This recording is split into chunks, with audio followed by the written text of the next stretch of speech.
समझने के लिए मौलाना रूम अलैहिर्रहमान ने मसनवी शरीफ पे बड़ा प्यारा एक वाक़या लिखा है। 4 आदमी नमाज के लिए आए, तो वो नमाज़ पढ़ रहे थे, ऐसे में जमात का वक्त हो गया। नमाज के दौरान मौज़िन साहब अजान दे दीजिए। अब उसने नमाज के दौरान मौज़िन साहब को बोला अजान दे दीजिए, तो जो दूसरा नमाज पढ़ा था कहा था तेरी तो नमाज टूट गई, तेरी तो नमाज टूट गई।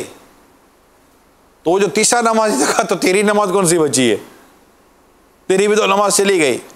वो चौथा जो नमाजी था ना, उसने कहा मैंने तो कुछ बोला ही नहीं है तुम लोगों को, मेरी तो नमाज ऐसी की वैसी, मेरी नमाज की, हालांकि चारों की चली गई।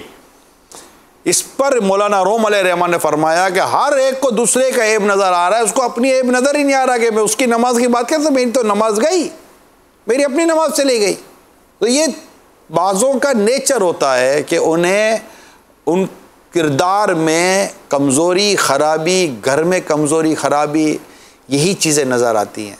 यानी खूबियों पर नज़र रखने के ताल्लुक़ से इतनी प्यारी ताकीद है कि रसूल करीम सल्लल्लाहु ताला अलैहि वसल्लम मर्दों से गोया मर्दों से इरशाद फरमा रहे कि अगर तुम्हें तुम्हारी औरत में कोई कमज़ोरी या ख़राबी नज़र आ रही तो उसकी अच्छाइयों पर भी गौर कर लो। यानी अगर हम अच्छाइयों पर गौर करते हैं तो अच्छाइयाँ नहीं होती, किसी में होती हैं, लेकिन जिस आँख को अच्छाई नज़र ही ना आए वो गंदी मक्खी की तरह है जो बैठती गंदगी और पीप के ऊपर है। तबीयत है उसकी गंदगी की। उसको गिलास खाली, आधा गिलास भरा हुआ रखो तो उसको गिलास खाली आधा खाली नज़र आता, उसको आधा भरा हुआ नज़र आता ही नहीं है कि भाई आधा भरा हुआ भी तो है। अच्छा, बाज़ों की तबीयत पे ना बुराई मतलब उनको लोगों की बुराई नज़र आती है, उनको लोगों की अच्छाई कहीं नज़र ही नहीं आती।